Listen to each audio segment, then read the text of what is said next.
Ash, can you tell us what's happening upstairs today?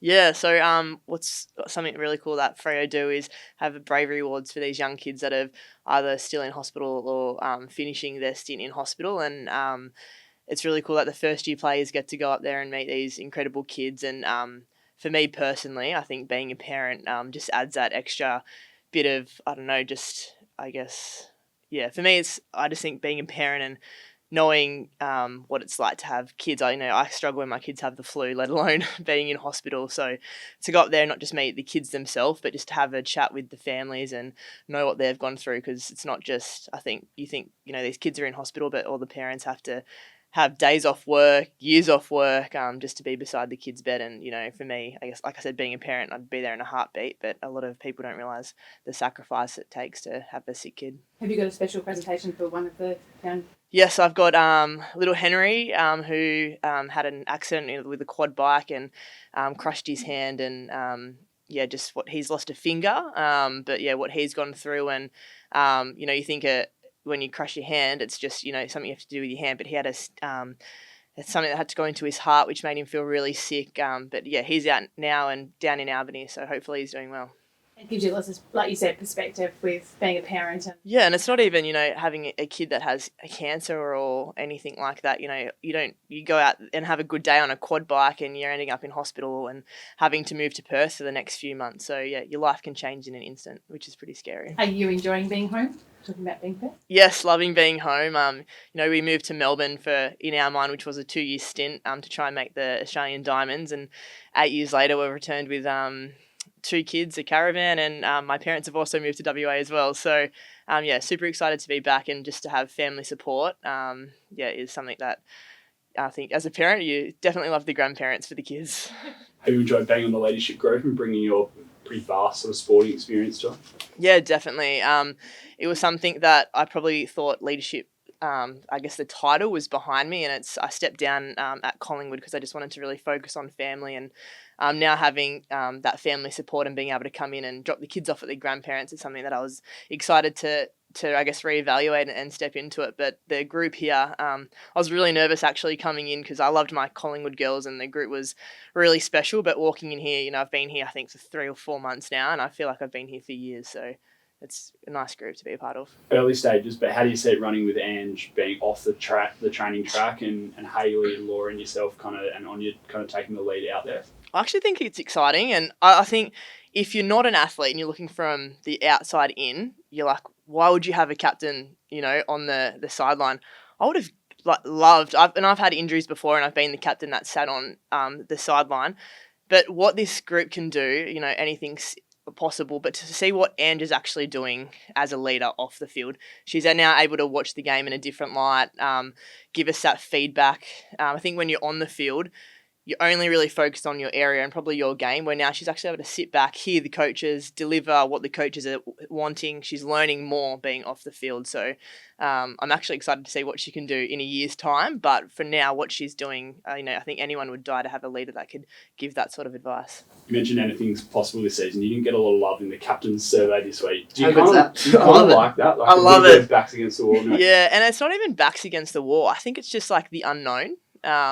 No one's talking about it's great because no one knows what we're going to be like. I think, I didn't even know what we were going to be like. I was super nervous going against Eagles and going against the Pies last week. And to see, I think Lise really focused on what our game plan will be like. And you can tell, I think in that first quarter against Pies, we just tried to play where the footy and it didn't work for us, and we just had to go back and focus on us and not Collingwood. And our standard just went from 0 to hero very quickly. So love that no one's talking about us, but I think I'd back us in for sure. What did you take out of the win over Collingwood?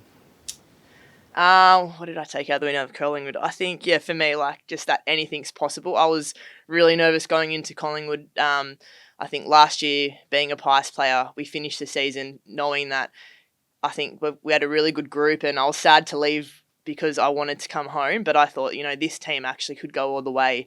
Few changes, personnel, coaches. The Pies train really hard, and just looking at their social media, you can tell the way that they train is pretty intense. So I was like, I'm excited if we get a little bit of a touch up just to have that reality check. And to walk off the ground, I think in the last half they got a point.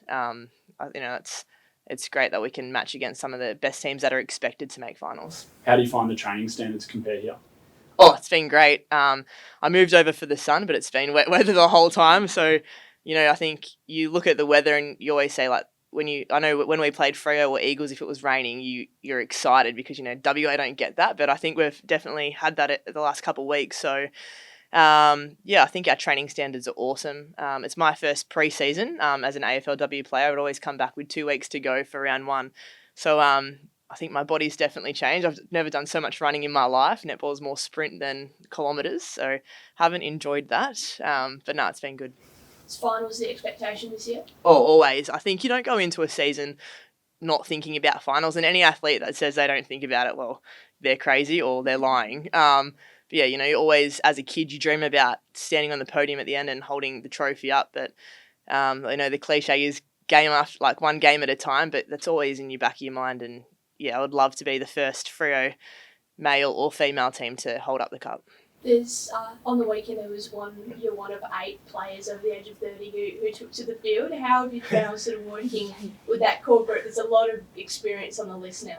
Yeah, definitely over 30, feeling it for sure. No, it's been great, and it's funny that I think we do have the oldest group in the league, but we have such a young pool as well. So it's funny, I'm running out there and some of these girls are using like these weird words I've never heard before, and just the definitely keeps me young. Experience-wise, experience can take you so far. I think one thing that I can bring into this group is my experience from other sports and what it's, I guess, like to be an elite athlete off the track. But for me, going on the field, Freo play a very different style to Collingwood do. So I feel like I'm still learning. I was forward the last 3 years and now I'm in the back line again. So I don't feel like the older player on the field because I feel like, I'm definitely learning, but yeah, loving it in the same sense. Do you feel like the winning culture of teams you've been a part of, like the Diamonds, do you reckon that helps coming in here where the club hasn't played finals for a couple of years and hasn't won a flag? Like, you've kind of been there, done that. Do you think that helps in this environment? Great question. How does it? Well, it definitely helps. I think, one thing I'm very fortunate enough was that I was a part of the Australian Diamonds, and the Diamonds have had such a rich history of success, but coming in now to be a Diamond, you're playing against the world's best week in, week out. Netball's never been in a better place when it comes to, I guess, the talent. And it used to be Australia versus New Zealand. Now it's the whole world against Australia. So it is hard. But yeah, what that teaches you, for me, what I was fortunate enough to learn off Stace, our head coach, was it's just how much focus is on your own team and your own game. And if you can have a game plan that you are so good at, you don't need to change week in, week out against what team you come up against. And I've definitely seen that in Lisa. I've never had a coach who's so strategic. She's all about the connection from the back line to the mids to the forwards. We all know what each other are doing, and you can switch in from a back to a mid, and you're expected to know what your role is and what your game plan is. So, I think that's probably the best connection from Diamonds to here. So hopefully it's good enough to win any game. I want to know some of the words that you've been. Is it what the Sigma and all those sorts of things? Is that what? Sorry, what was that? What sort of words are you unfamiliar with the young? Oh, I just don't even listen now. I just roll my eyes. No, what was the thing that we had the other day on the social media? Tell me. Oh, the one that Morrow got all of she had enough. Drip. Yeah. What? Exactly. So we had to do the social media and I had to edit it. And they're like, who's got the most drip in the team? And it was funny. Well, yeah, outflip, bling. And it was funny. Every person over 30 was like, what is drip? What is drip? And I was like, this is great. It's not just me. So yeah, there's definitely different words. And half the time you're just trying to make up what they're saying and just smile and nod. It's definitely trying to keep me as that cool parent as well. When my kid's only 4 and 2, but I'm sure they're going to be teaching me all these strange words as well.